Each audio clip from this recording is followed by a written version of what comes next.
Hello दोस्तों, कैसे हैं आप लोग? ठीक हैं। इस वीडियो के अंदर हम डिस्कस करेंगे रूल ऑफ लॉ और साथ में देखेंगे एवी डाइसे का जो रूल ऑफ लॉ का जो कॉन्सेप्ट है, उनकी जो फ़िलॉसफ़ी है वो क्या है।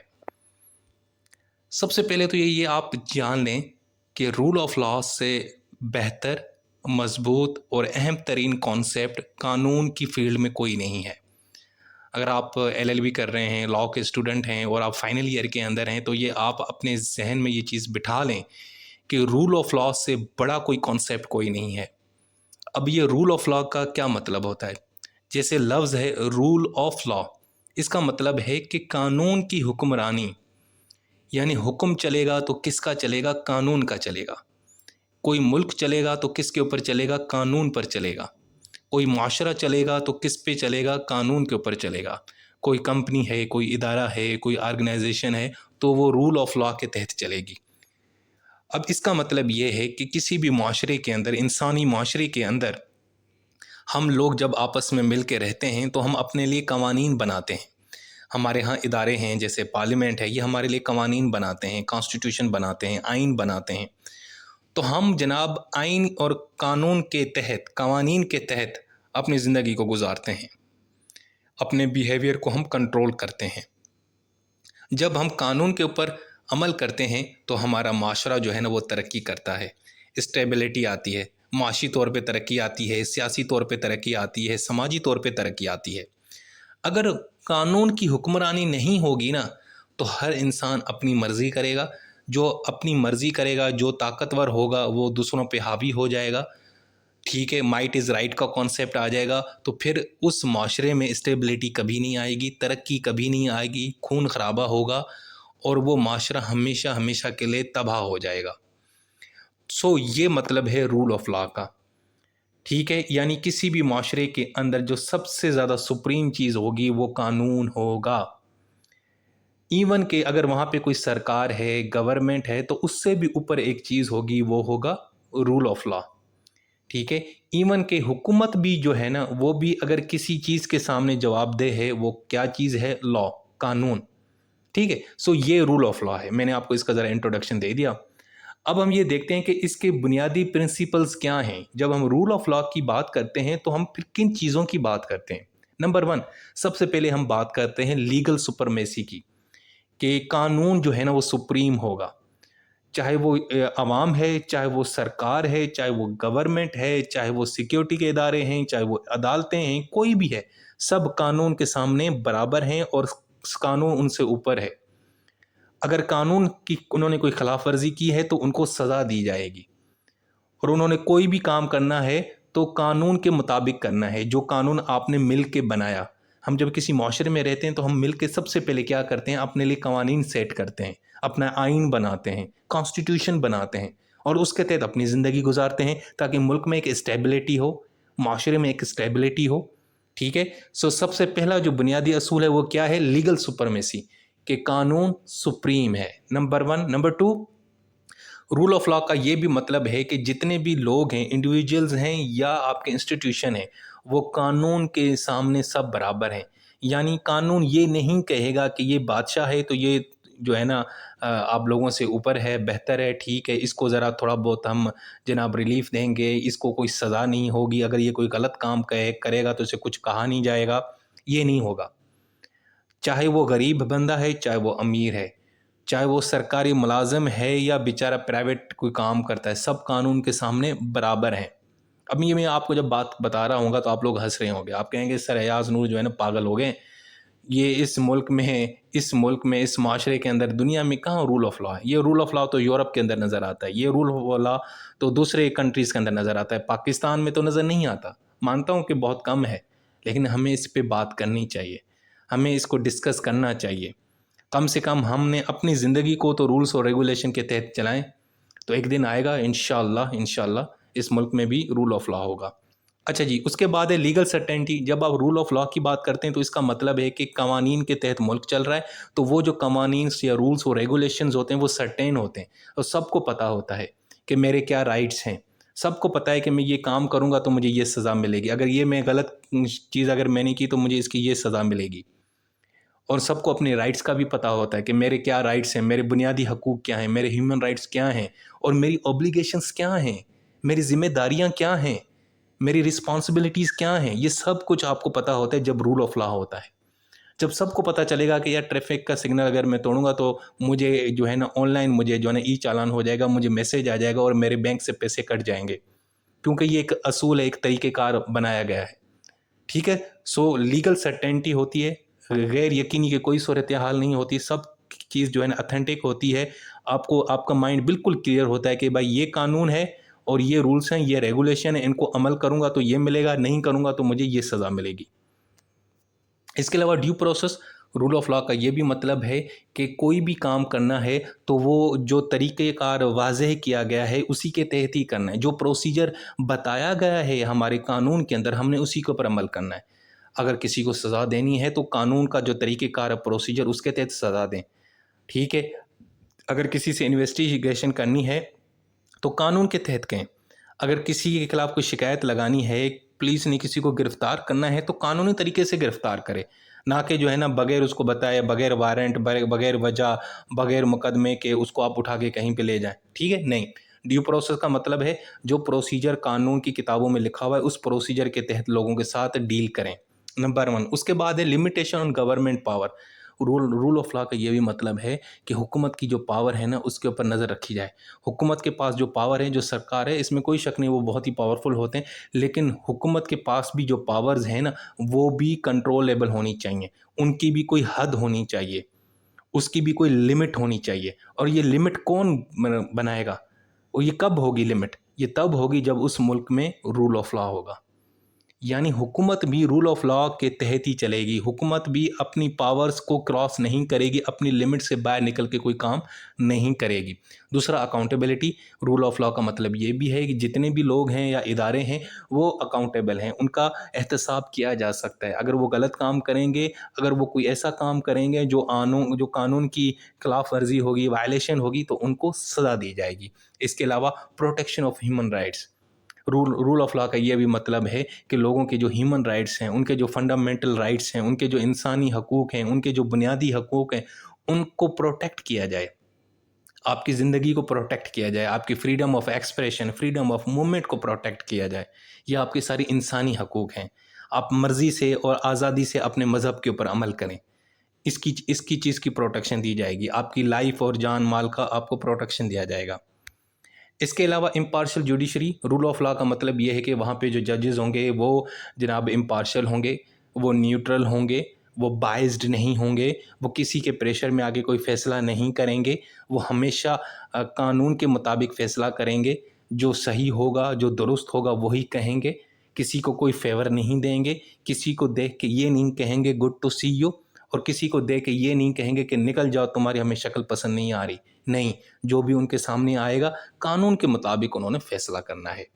इसके अलावा no retroactive laws, rule of law का ये भी मतलब है कि अगर माज़ी में आपने कोई जुर्म किया, गलत काम किया, लेकिन उस वक़्त वो जुर्म नहीं था, उस वक़्त वो कानून नहीं बनाया गया, तो फिर आपको उस जुर्म की सज़ा भी नहीं दी जाएगी। इसके अलावा open government, rule of law का ये भी मतलब है कि जो हुकूमत जो भी काम कर रही है, उसके अंदर ट्रांसपेरेंसी होनी चाहिए, वो चीज़ वाज़ेह होनी चाहिए, वो हमें नज़र आ रहा है कि ये काम इन्होंने क्यों किया। यानी ओपन गवर्नमेंट का कॉन्सेप्ट होना चाहिए। जो शहरी हैं उनको पता होना चाहिए कि उनकी हुकूमत ने अगर ये फ़ैसला किया है तो इसकी क्या वजह है, हुकूमत के पास कितने पैसे हैं, हुकूमत क्या करने जा रही है, वो ये एक्शन क्यों ले रही है, ये कवानीन क्यों बना रही है।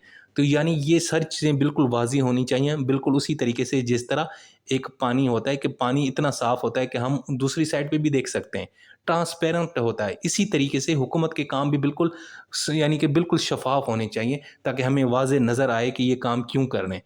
ऐसा नहीं है कि छुपन-छुपाई में, अंधेरे में बैठ के रातों को कोई कानून बना दें और लोगों को उठाते फिर रहे। नहीं, ऐसा नहीं होना चाहिए।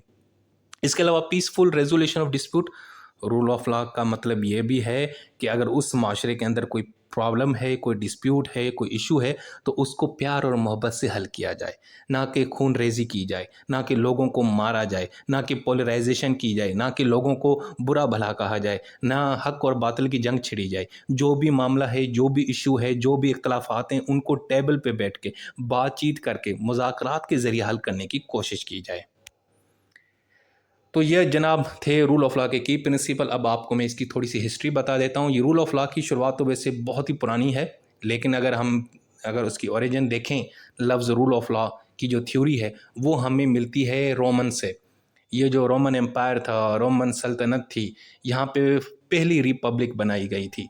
ठीक है, रोम के अंदर पहली मर्तबा दुनिया के अंदर एक जमहूरी सिस्टम आया गया था, जहाँ पे सेनेट बनाया गया था। ये वही रोम है जूलियस सीजर वाला। ठीक है, तो उस ज़माने में रूल ऑफ लॉ की जो है ना बात की गई थी, और उसकी थ्योरी जो है ना लोगों ने इसको सामने रखा था। और ये जो लफ्ज़ है टू रूल ऑफ लॉ, ये एक्चुअल एक फ्रेंच फ्रेज़ है, ले प्रिंसिपी डी लेगलिटी, यहाँ से निकला है, जिसका मतलब है प्रिंसिपल ऑफ लीगैलिटी। ठीक है जी। उसके बाद 13वीं सदी के अंदर एक ब्रिटिश जज थे बहुत मशहूर, जिनका नाम था जज हेनरी डी ब्रेसेटन।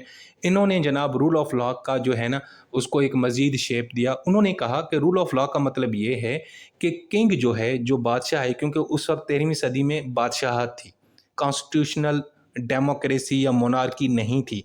हालांकि यूके में आज भी बादशाहत है, लेकिन गवर्नमेंट जो है ना वो पार्लियामेंट के ज़रिए प्राइम मिनिस्टर करता है। अब वहाँ पे जो किंग या क्वीन है वो सिंबॉलिकल मौजूद हैं, उनका कोई काम अमल दखल नहीं है मुल्की मामलात के अंदर।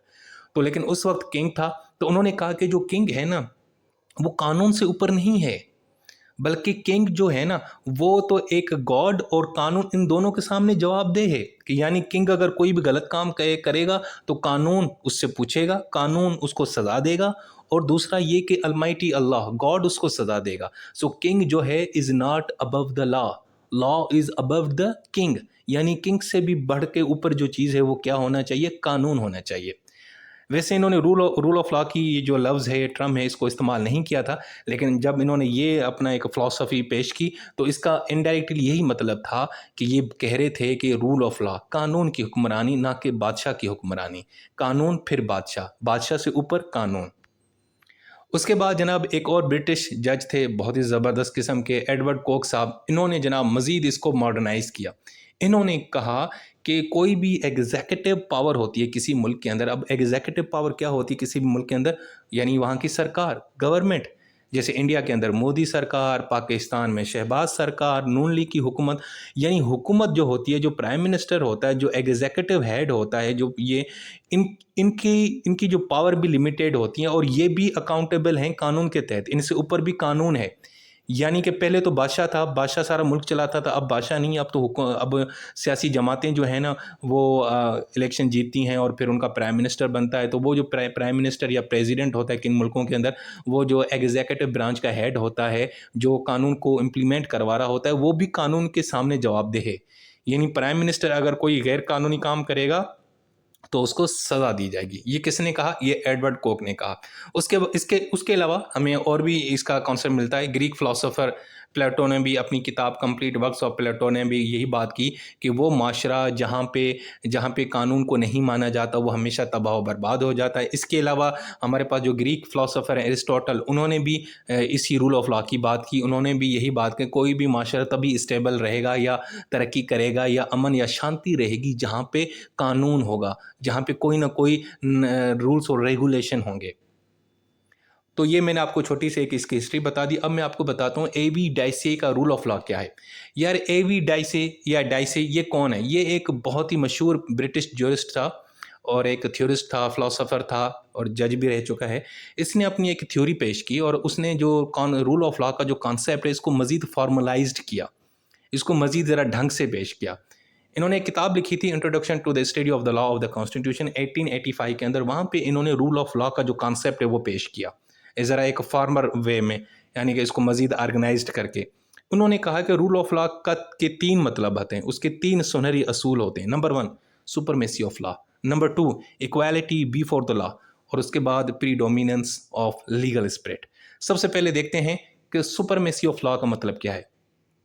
डाइसे साहब कहते हैं कि यार सुपरमेसी ऑफ लॉ का मतलब है कि कानून जो है ना वो गवर्नमेंट और आवाम दोनों से ऊपर होगा। यानी आवाम और हुकूमत दोनों जो है ना वो कानून के मुताबिक ही अपने काम सर अंजाम देंगे। अगर कोई शख्स या कोई हुकूमत का बंदा या हुकूमत कानून की खिलाफ वर्जी करेगी तो उसको सज़ा दी जाएगी। ये यानी सुपरमेसी ऑफ लॉ। ठीक है। सो हुकूमत के भी जो एक्शंस होंगे और आवाम के भी जो एक्शंस होंगे वो जनाब कानून के मुताबिक ही होंगे। अगर वो कानून के मुताबिक नहीं होंगे तो जनाब फिर उनको सज़ा दी जाएगी। इसका मतलब है कि सुपरमेसी ऑफ लॉ, यानी कानून अवाम और हुकूमत इन दोनों से ऊपर है। ठीक है।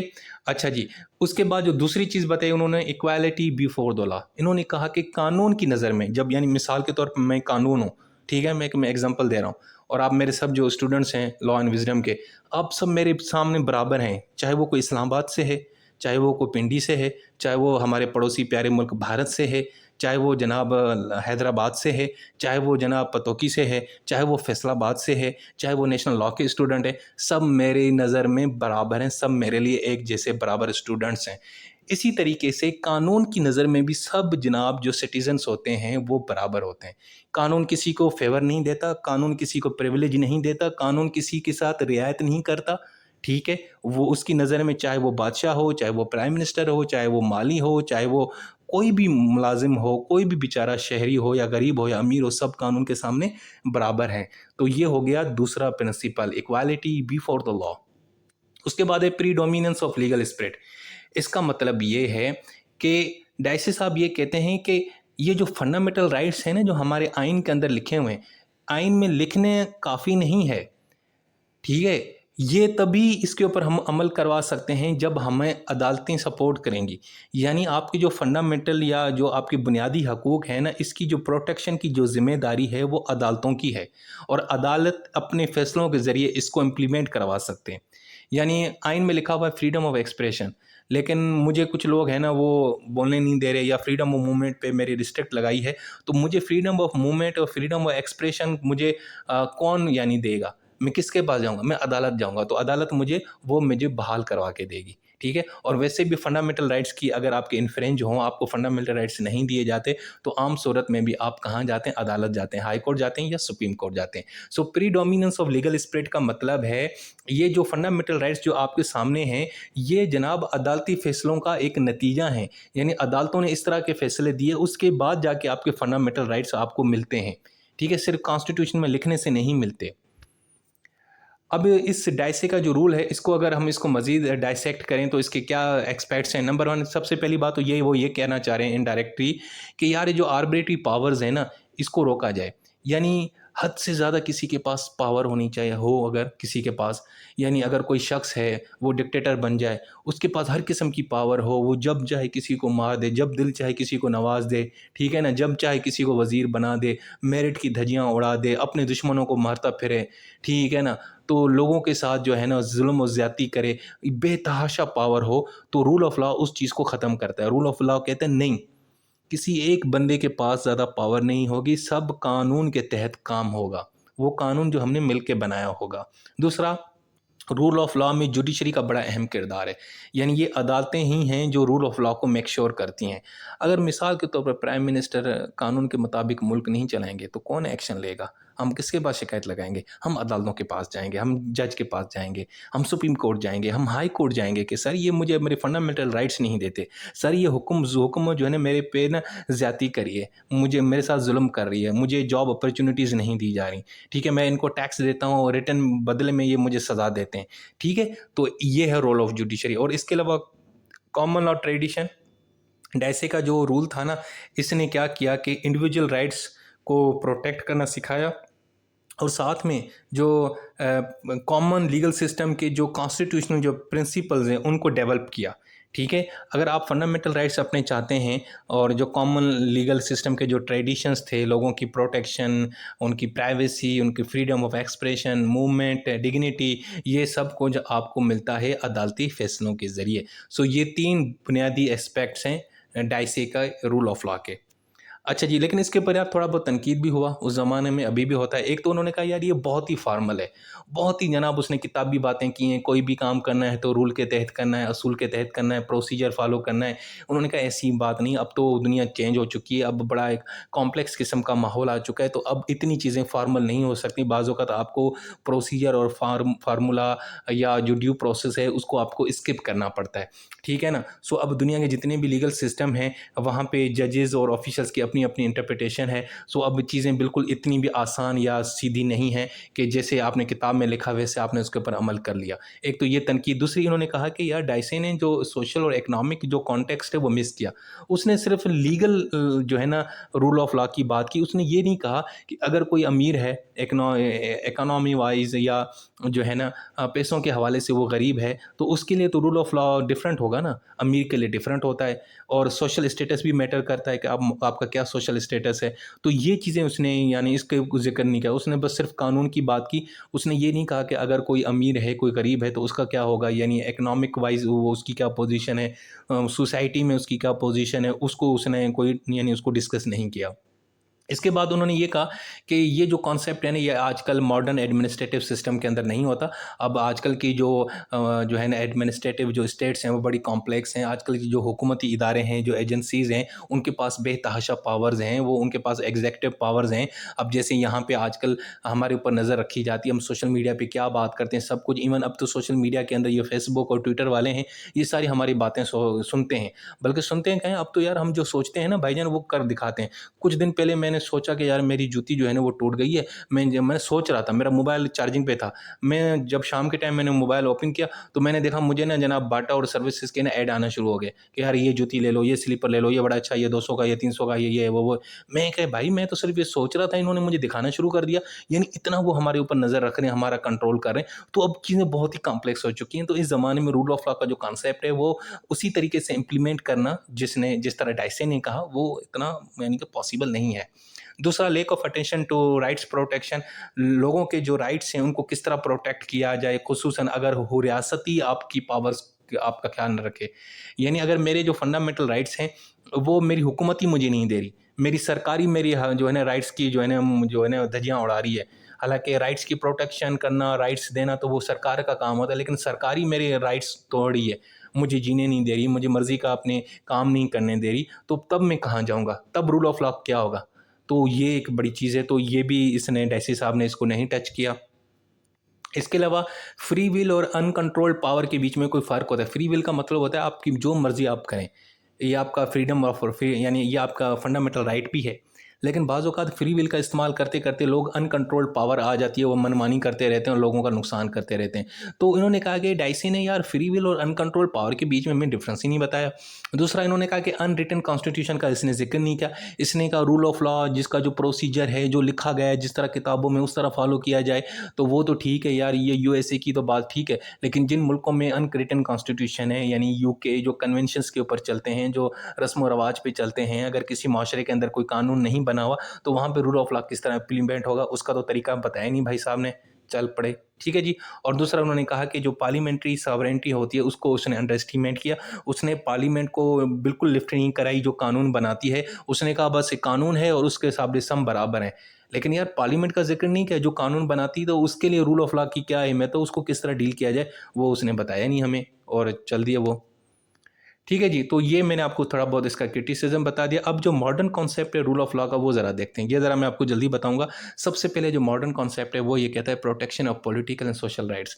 यानी आपके पॉलिटिकल और सोशल राइट्स को प्रोटेक्ट किया जाएगा। पॉलिटिकल राइट ये है कि आप अपनी मर्जी से वोट कास्ट करें, जो नहीं होता, वैसे कर लेते हैं लेकिन रिजल्ट चेंज हो जाता है।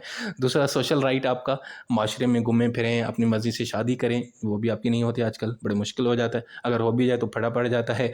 और इसके अलावा अपनी मर्जी से जॉब करें, और यार ये भी नहीं मिलता। अपनी मर्जी का कैरियर कहाँ बनवाते हैं, माँ बाप ये कहते हैं, भाई लोग ये कहते हैं, माशरा ये कहता है, पता नहीं क्या क्या। तो ये कैसे, खैर ये हमारे पास नहीं है फिलहाल अभी चीज़ें। So protection of political social rights जो है ना, ये रूल ऑफ लॉ का जो पहला पॉइंट है, जो मॉडर्न कॉन्सेप्ट है। दूसरा ये कि इस तरह का माहौल क्रिएट किया जाए कि लोग आज़ादी से इज़्ज़त के साथ अपनी ज़िंदगी गुजारें, एजुकेशन लें, इज़्ज़त के साथ अपनी कमाई करें, कोई उनको तंग करने वाला ना हो, ज़िल्लत रुसवाई की ज़िंदगी ना हो। इसके अलावा रिस्पेक्ट फॉर फंडामेंटल फ्रीडम्स, आपकी जो फ्रीडम है उसको प्रोटेक्ट किया जाए, उसको इज़्ज़त दी जाए। यानी आपके जो रिलीजियस बिलीव्स हैं ना, उसका एहतराम किया जाए। लेकिन आपके पास इतनी फ्रीडम होनी चाहिए कि आप खुशी से कोई भी बात कह सकें। लेकिन हाँ, मेक श्योर करना है कि आपकी फ्रीडम ऑफ एक्सप्रेशन से किसी की तौहीन ना हो, किसी के मज़हबी जो फ़ैथ हैं, उसके जो नज़रियात हैं, उसका जो ईमान है या उसका जो भी कॉन्सेप्ट है, आपने उसको बुरा भला नहीं कहना। अपने बिलीव्स को आपने छोड़ना नहीं, दूसरों को छेड़ना नहीं। ठीक है जी। इसके अलावा non discrimination, rule of law कहता है कि यार कोई भी शख्स है, चाहे उसका वो काला है, गोरा है, उसकी कोई भी ज़ुबान है, उसका कोई भी मज़हब है, किसी के उसके साथ इस बुनियाद के ऊपर आपने ज़्यादती नहीं करनी कि हम आपको नौकरी नहीं देंगे क्योंकि आप अच्छे नहीं दिखते, ऐसी कोई बात नहीं है, ठीक है। आपने मेरिट के ऊपर काम करना है, ठीक है। इसके अलावा दूसरा ये है कि आपकी हुकूमत का जो पावर्स हैं या दूसरे इदारों के पास पावर्स हैं, उनके ऊपर नज़र रखनी है कि किसी, यानी कि कोई अगर अपनी पावर का गलत इस्तेमाल करना है तो करे तो आप उसको गर्दन से पकड़ना है। ये रूल ऑफ लॉ कहता है, ठीक है जी। इसके अलावा इंडिपेंडेंट एंड इम्पार्शियल जुडिशरी होनी चाहिए। रूल ऑफ लॉ का जो कॉन्सेप्ट है उसमें जो जुडिशरी है वो इम्पार्शियल हो, वो न्यूट्रल हो, वो फैसले जो है ना अपनी मर्जी से करें, कानून के मुताबिक करें, ठीक है ना। वो कंप्रोमाइज़्ड ना हो, वो प्रेशर में ना हो, ना ही वो अपनी पसंद से, अगर उनको कोई बंदा देखने में अच्छा लगता है तो उसको फेवर दे दें, जो बेचारा कोजा हो मेरे जैसा सादा बंदा उसको वो सज़ा, उसको फांसी की सज़ा दे दें, ये गलत है, ये नहीं होगा रूल ऑफ लॉ के अंदर। इसके अलावा इंडिपेंडेंट लीगल प्रोफेशन, आपके पास इतनी आज़ादी हो आप अपनी मर्ज़ी से कोई भी प्रोफेशन अपनाएं, अपनी मर्ज़ी से कमाएं। आप फ्रीलांसिंग हैं, यूट्यूब से कमाना चाहते हैं, वकील बनना चाहते हैं, जज बनना चाहते हैं, डाकू बनना चाहते हैं, लुटेरा बनना चाहते हैं, तो आपको इजाज़त हो। अगर डाकू लुटेरे बनेंगे तो फिर सज़ा मिलेगी, क्योंकि क्योंकि रूल ऑफ लॉ में जो गलत करेगा, जो चोरी करेगा, किसी का नुकसान करेगा, किसी की प्रॉपर्टी को डैमेज करेगा, अपने कंट्रोल में लेगा, तो उसको फिर रूल ऑफ लॉ। सो खैर, रूल ऑफ लॉ का ये भी एक एस्पेक्ट है कि आपको फ्रीडम हो अपने प्रोफेशन अपनाने की। सो दोस्तों, ये था हमारा concept rule of law administrative law के तहत। इससे पहले भी रूल ऑफ लॉ के तहत मैं अपनी एक वीडियो बना चुका हूँ, I think UK USA constitution के अंदर बनाई थी, लेकिन खैर ये हमने आपको दोबारा आपके सामने रखी है। अब आपने एडमिनिस्ट्रेटिव लॉ के अंदर पेपर में रूल ऑफ लॉ का कॉन्सेप्ट आएगा, एवी डैसे का, तो आपने यही मटीरियल छापना है। इंशाल्लाह आपका पेपर अच्छा हो जाएगा और आपको अच्छे मार्क्स मिलेंगे। अपना बहुत सारा ख्याल रखें।